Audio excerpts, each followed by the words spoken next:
الحمد لله الذي من على المسلمين بعاقبة الخير وحسن السيادة. أحمده سبحانه وأشكره على نعمة الأخوة وأجر الزيارة،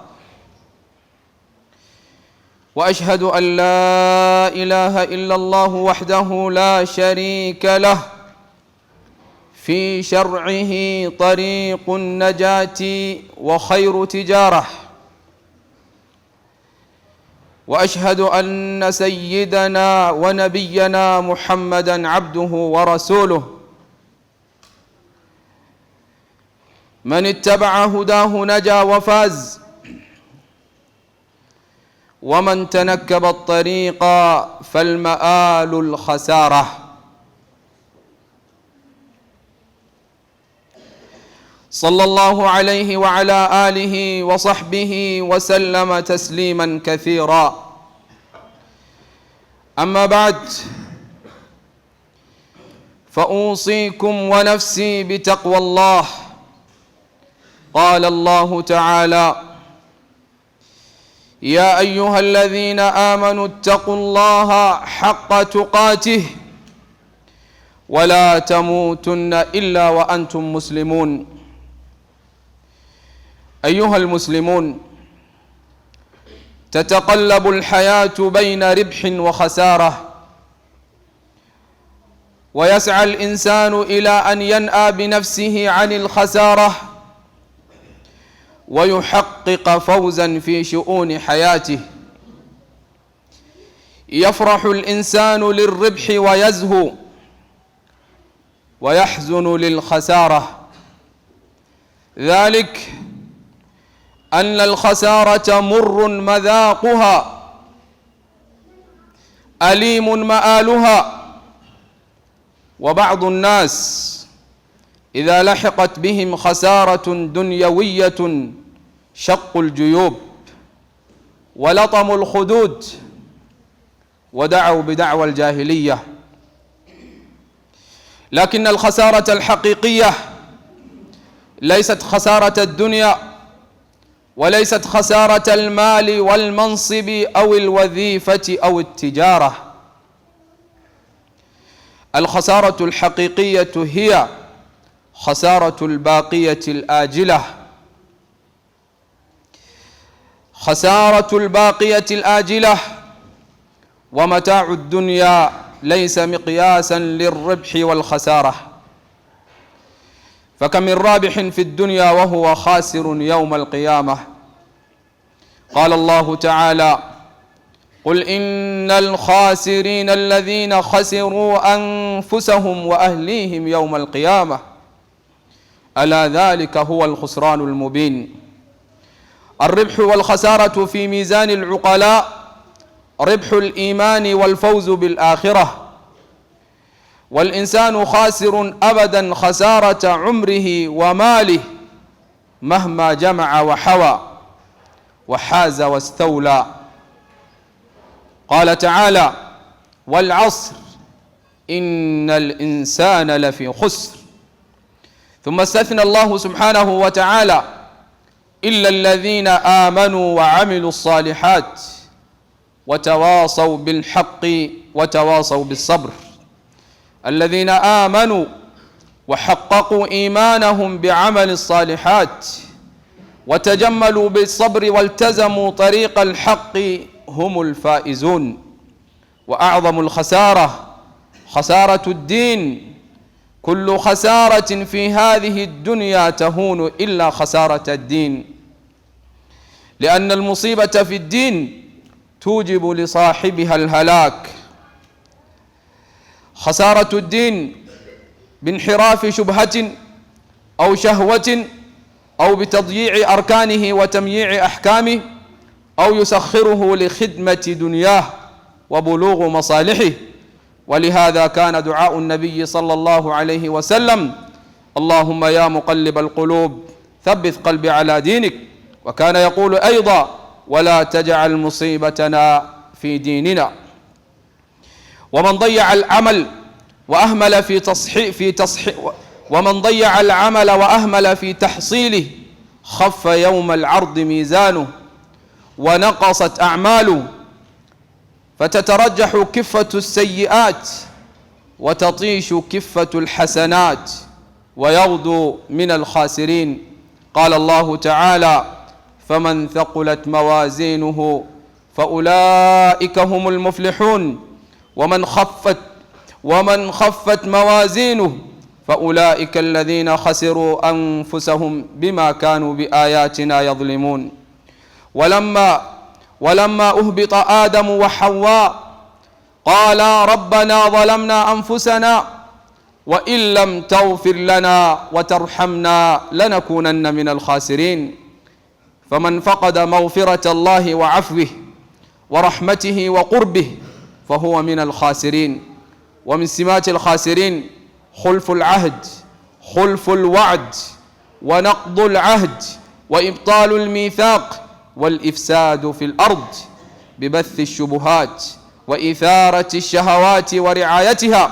قال الله تعالى: الذين ينقضون عهد الله من بعد ميثاقه ويقطعون ما أمر الله به أن يوصل ويفسدون في الأرض أولئك هم الخاسرون. طاعة الكافرين وموالاتهم علامة الخسران، والقرآن يحذرنا من سوء العاقبة والمآل.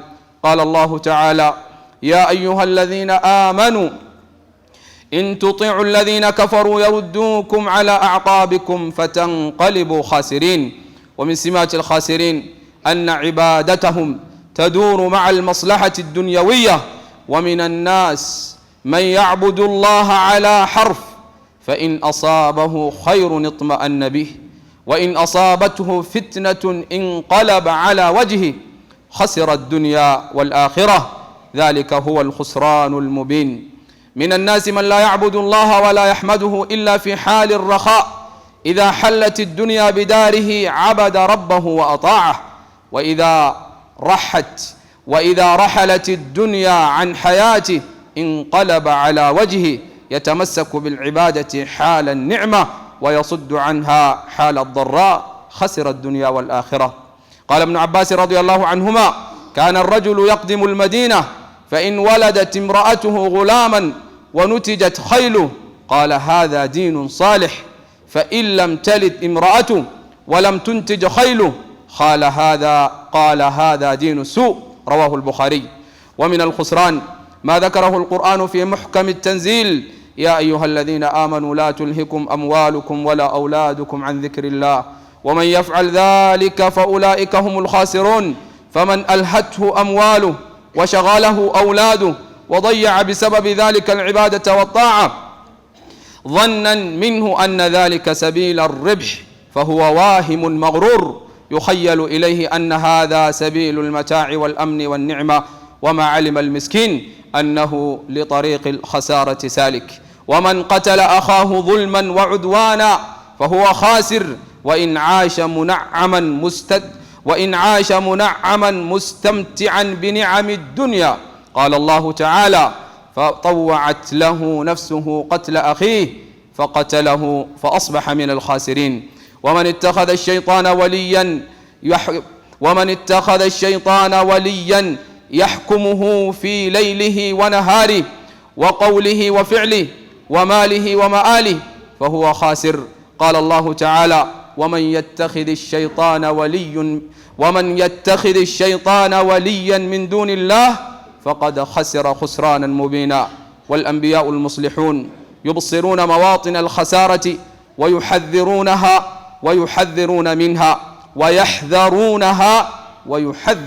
منها وأبرزها المعصية التي تفضي إلى زيادة تخسير. قال الله تعالى على لسان هود عليه السلام: قال يا قوم أرأيتم إن كنت على بينة من ربي وآتاني منه رحمة فمن ينصرني من الله إن عصيته فما تزيدونني غير تخسير. ومن سمات الخاسرين الأمن من مكر الله. قال الله تعالى: أفأمنوا مكر الله فلا يأمن مكر الله إلا القوم الخاسرون. ومن صور الخسارة وأليم الحسرة إفلاس رصيد الطاعات بعد أن عمل المسلم أعمالا كثيرا من وجوه البر، وتزداد الحسرة حين يعجز الرصيد عن القضاء، فيكون التسديد بتحمل سيئات العباد، فيخرج من الدنيا حزينا على ما قدم من إساءة، وهناك لا مجال لتعويض الخسارة. وفي هذا يقول الرسول صلى الله عليه وسلم: تدرون من المفلس؟ قالوا: المفلس فينا من لا درهم له ولا متاع. فقال: إن المفلس من أمتي يأتي يوم القيامة بصلاة وصيام وزكاة، ويأتي وقد شتم هذا وقذف هذا وأكل مال هذا وضرب هذا، فيعطى هذا من حسناته وهذا من حسناته، فإن فنئت حسناته قبل أن يقضى ما عليه أخذ من خطاياهم فطرحت عليه ثم طرح في النار والعياذ بالله. رواه مسلم.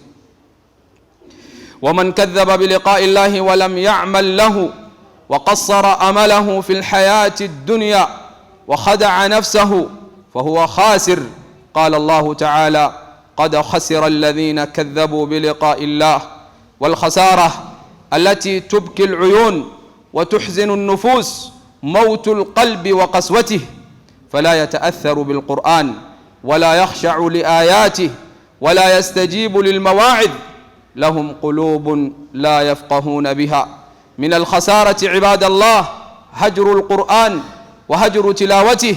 قال الله تعالى: وقال الرسول يا رب إن قوم اتخذوا هذا القرآن مهجورا. ومن الخسارة تضييع الصلوات وتأخيرها. قال رسول الله صلى الله عليه وسلم: الذي تفوته صلاة كأنما وتر أهله وماله. والنوم عن صلاة الفجر وأداؤها بعد حر الشمس خسارة وتفويت للفوز العظيم والربح الكبير. وفي ذلك قال رسول الله صلى الله عليه وسلم: ذاك رجل بال الشيطان في أذنيه. وضياع الوقت من صور الخسارة، والوقت لا يخلفه شيء، وإذا انقضى لا يرجع ولا يعود. والعاقل يتأمل سرعة انقضاء الأوقات ويعرف كم ربح فيها وكم خسر، حتى لا يفجأ بالعمر يتهاوى والخسائر تتوالى. وقد تلحق الخسارة الأمة جمعاء، وكأي من قرية عتت عن أمر ربها ورسله فحاسبناها حسابا شديدا وعذبناها عذابا نكرا فذاقت وبال أمرها وكان عاقبة أمرها خسرا. الأمة التي تنحرف عن منهج الله وتخالف أمره وتستفحل فيها الذنوب والمعاصي وتتمرد على هدي الله ورسوله تكون عاقبة أمرها ندما ومحنا وفقرا وجورا وحياة مفزعة لا أمن فيها ولا استقرار. وتلك سنة الله. قال الله تعالى: سنة الله في الذين خلوا من قبل ولن تجد لسنة الله تبديلا. بارك الله لي ولكم في القرآن العظيم، ونفعني وإياكم بما فيه من الآيات والذكر الحكيم. أقول ما تسمعون واستغفر الله لي ولكم ولسائر المسلمين من كل ذنب فاستغفروه إنه هو الغفور الرحيم.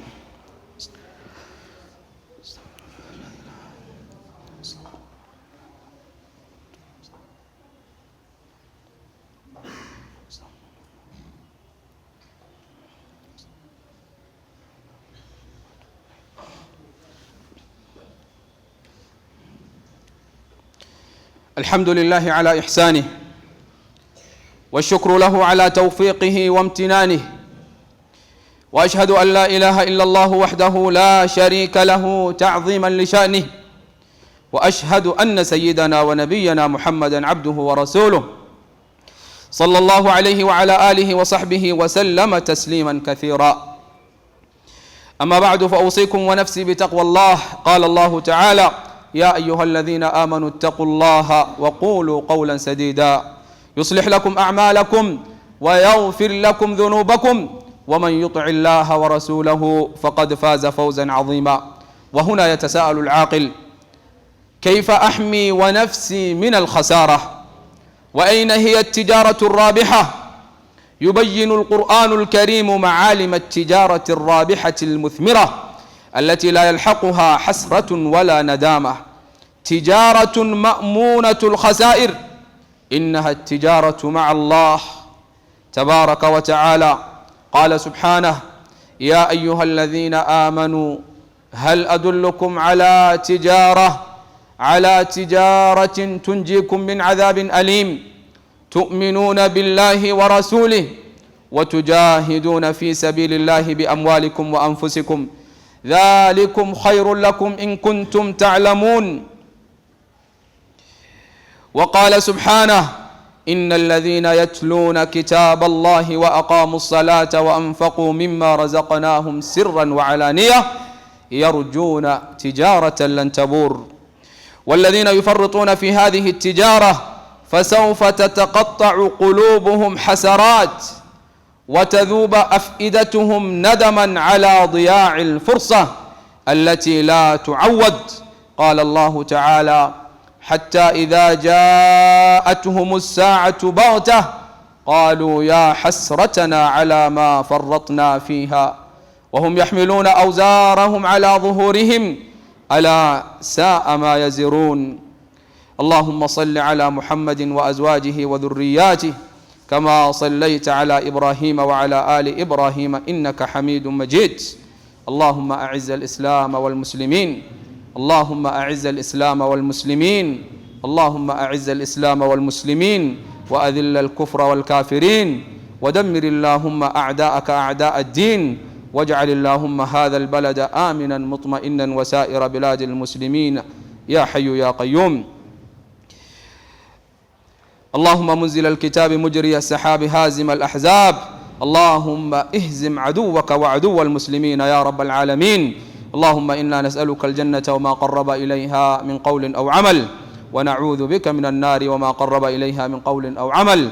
اللهم اصلح لنا ديننا الذي هو عصمة أمرنا، وأصلح لنا دنيانا التي فيها معاشنا، وأصلح لنا آخرتنا التي إليها معادنا، واجعل اللهم الحياة زيادة لنا في كل خير والموت راحة لنا من كل شر يا رب العالمين. اللهم أعنا ولا تعن علينا، وانصرنا ولا تنصر علينا، وامكر لنا ولا تمكر علينا، واهدنا ويسر الهدى لنا، وانصرنا على من بغى علينا. عباد الله، إن الله يأمر بالعدل والإحسان وإيتاء ذي القربى وينهى عن الفحشاء والمنكر والبغي يعظكم لعلكم تذكرون. وأقم الصلاة.